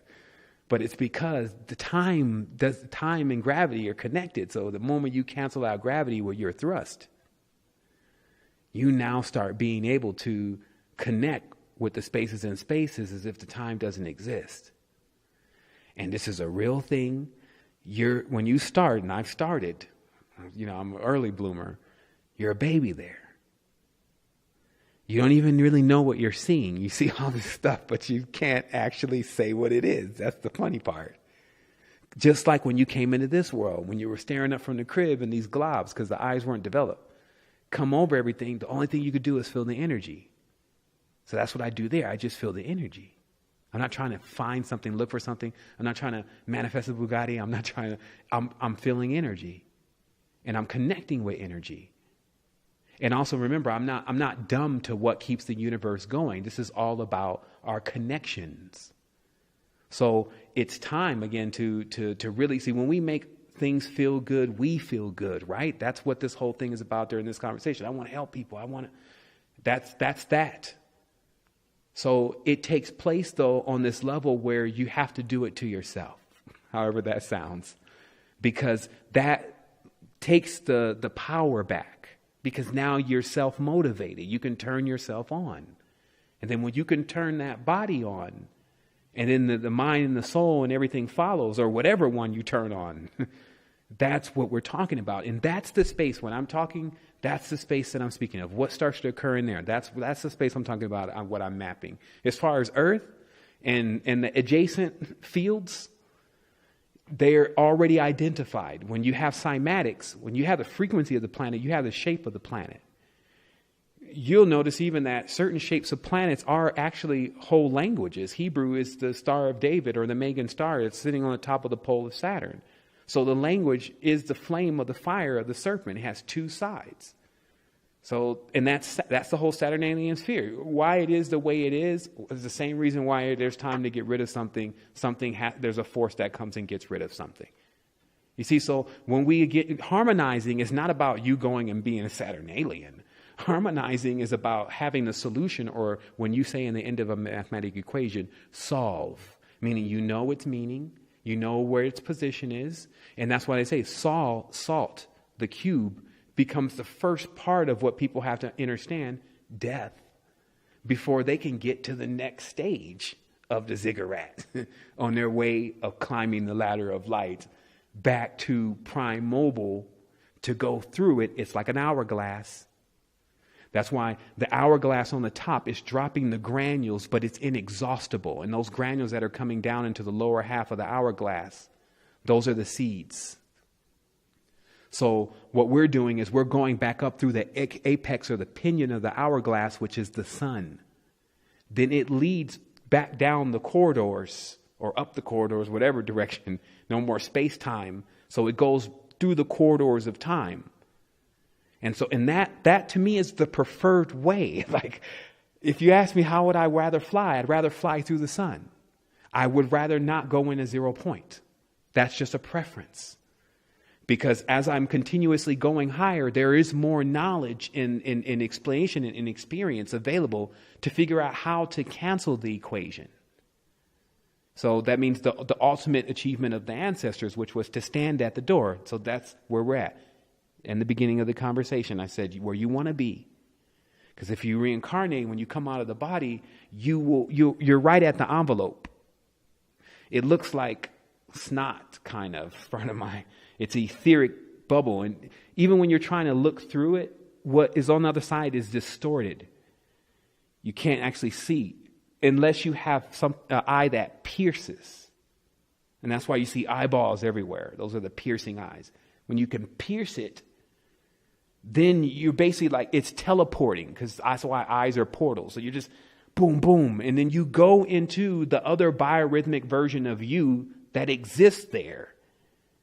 I mean, I started doing this about 4 or 5 years ago. You can tell people about it and see, because language is so weak because it's missing its pieces. It's not a full cabal. That's why they call it the Kabbalah. That's a cable. It means the front is supposed to connect with the back. But because there's only half of this language, you got to be twice magic. It was an old book they wrote. It's called Twice Magic, meaning you have to wish for things twice in order for them to actually occur. And I explain this as a metaphor because that's what you have to realize, that there is really a magical, mystical side to this world. But it's being rapidly simplified with what even the computer is doing, because the computer is attempting to move at the same sequences as nature. That's why they're building the CERN. They're building, all these are just blueprints to what nature is doing. And even us just being on a planet where something that has resonant frequencies of these kind of diagrams, your sniffers, this is your RAN. These are what go out at night. They go find ley lines that they can get their substance from, because they don't eat like they don't consume what we consume. Meaning when you go to sleep, there's ley lines everywhere. Your RAN attempts to go to that ley line. And this is why, this is another topic, but I guess I feel it necessary to chime in. Somebody may be asking about it, but what happens is that's why it's good to be to bed at a certain time, because you can get to where the ley line is and then out of that area before the night crowd actually gets there. And the night crowd are the people who actually go to sleep very late, because of whatever they're doing. And then they're now doing the same thing. So you're now drinking out of the same pool with them. You see, there's things that go on like that, is what I'm telling you. There's other mechanics here. And that's why I say it's a huge adventure, but not something that I really would want to keep going on alone. I will, and that's how I've been doing it, because you just face, all of us know, you start saying the wrong thing and that person's like out of there. And, you just say some wrong things again, and then pretty soon you don't care, and then pretty soon nobody's around. And then you wax stronger because you have no distractions. And then obviously, you poke your head out of the water at a certain point. So I'm at the point now, the head is out of the water. And, we know what's going on. We have the books. Remember that your guy from that killed himself, that had all the books from JSTOR, his friend left the entire archive online as somewhat of a recompense for his friend dying. And so you're talking about all the books from the Royal Society and I'm not talking about what's on archive.org. This is on a torrent. What is it? The guys, they call it internet's own boy. And so there's things that are going on where, some are already going out glorious as far as a major blow to whatever the hell's going on that's keeping people ignorant. Like, I don't want to keep itemizing it. Like, all I have to do is say, out of my way. And then if it wants to get crunk, which you find that it generally doesn't. See, because you give off a pheromone when you're truth. Like, you all this stuff gets out of your way. It lays down for that.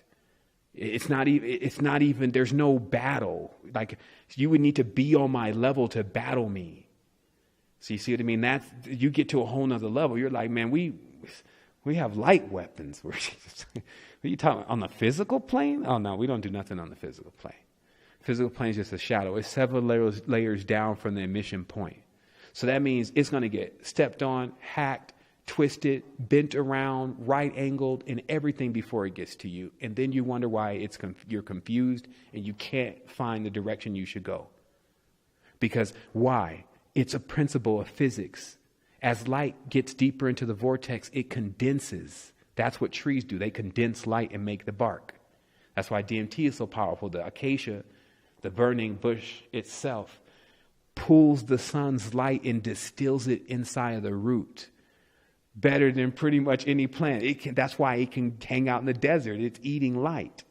So here you come with the simple extraction process, Volvin's tech, and simply extract what would be the essence. This is now the communion.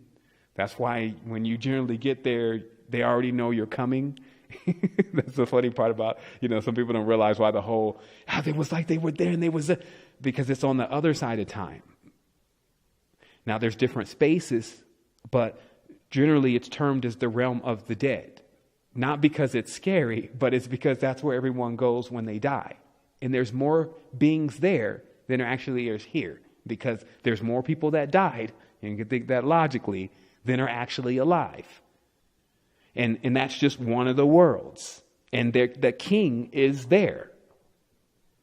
And then when you can penetrate that world, because remember, that's the moon. That's the world of Charlemagne. That's Alexander the Great, Constantine. That's the mastodon, meaning the one, the don, actual lizard of some sort.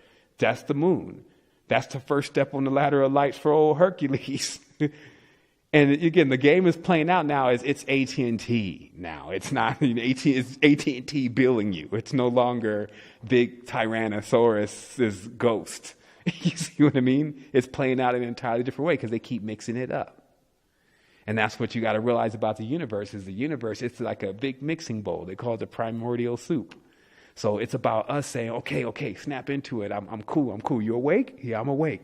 What's going on? Yo, I don't know how long we've been asleep. Like, based on the smell that's coming from that plant over there, I could imagine when I broke this atmosphere, the moment I caught a waft of her, I was already into an illusion. And I say that story because the things that are coming from nature are so mesmeric and so harmonious and hypnotic. No wonder you can fall into somewhat of a dream here, but now it's just time to wake up. And to me, that's all I can really say about it. About all of the stuff that we experience and all that. Like, man, it's the dream. Now, to wake up means to actually gain control of it. And that's it. I could keep going. I could. And, I'm just going to give respect. So I do got to get up early in the morning and get out of here. But and I feel juiced. Like I have to actually, but see, I need to be doing this. So understand how this works also. It's like a charging station. If you don't have the energy that is that the thing that you plug into, then you're running on reserves, right? And that's what your battery is about. And that's why in the body, you should keep a good mineral system. Like Shilajit gives you a pretty good mineral system. It's like 85 minerals. And it's because a battery needs those cells to stay charged. That's what the minerals are. So this is like how long we can go before we get next to someone else that we can vibe with and still survive. So then this becomes like deep sea diving. How long can you hold your breath before you need to come up? And so this is what's going on. And then remember, see where the compassion is that I'm going down there to get me. I'm not going down there to get X, like whatever one wants to put in that box. I can't see it that way anymore, but I gotta go. You see what I mean? Because that's when you figure out the big picture. Because the blueprint will show you the big picture and you'll be like, oh snap, I know what I gotta do now. Do I have enough courage? And then I'll be like, man, what happened to my courage? Then I'll look down on the timeline and I'll see the entire courage weaned out of us so that we can become more intelligent. We spent less time trying to hunt down each other and more time just trying to write and philosophize. You see what I mean? So I have to connect with all of my cells on the timeline, no matter where they are. Like I say, even if it's Mastodon, it's got to come into perfection too. You see what I mean? Like, eat it. Don't be the God exclaiming from the inside of the world that it's the only God. That's another metaphor of the Yada Baal, the creature that's born, or the being that's born from a word. In the beginning there was the Word. The Word did not come back void. It created. But the being that's created from the Word will not know where it came from. It will ask, where did I come from? It'll ask its mother, where did I come from? And nobody will be able to answer because it came from nothing. And to be the first being to come from nothing into what we're calling something, imagine the limitation. Nothing for nothing means nothing, though. You got to have something. Well, I mean, not in the subjective plane. This is like moving you back into a trailer compared to where you just were. That's what I'm saying. So it's the sacrifice. That's what all the characters roll into each other, man. It's just so funny. That's why they call it a tarot, because it's not 1, 2, 3. It's 2 is a product of what happened with 1. 3 is a product of what happened with 2. And when you can bridge those cards together, you get the whole picture of the whole wheel, the pantheism, if you may. All the positions of the sun is just moving throughout the day. 4:30 in the morning being its strongest. It brings the male energy erect most of the time. That stand at attention because the energy wave is coming through. And what that sun does within that 30, 45-minute period won't be duplicated through the rest of the day. And if you're playing around with the sun around sunset time, then you get a chance to see the set.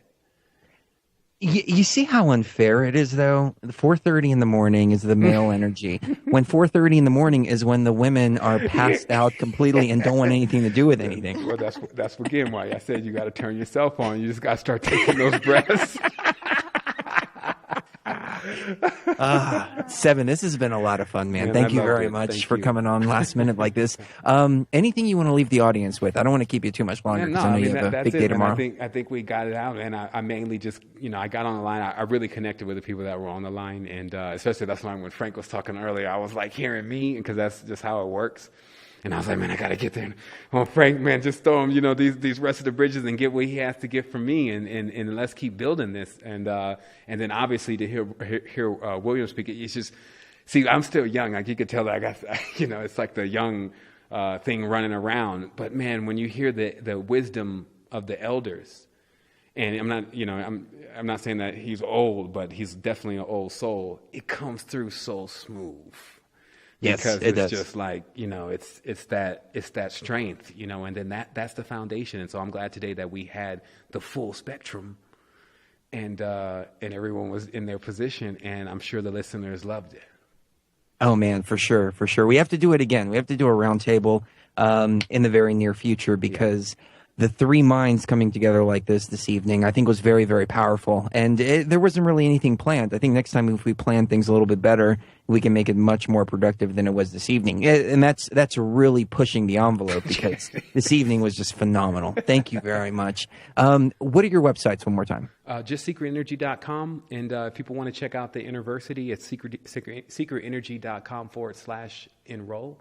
And so that's where we're at, and we're doing it. Like there's a lot of stuff going on. We have a lot of things for people. So it's giving and receiving, sending and receiving. That's what we do. Excellent. Thank you so much. Have a great evening, and wake up well tomorrow morning. No doubt.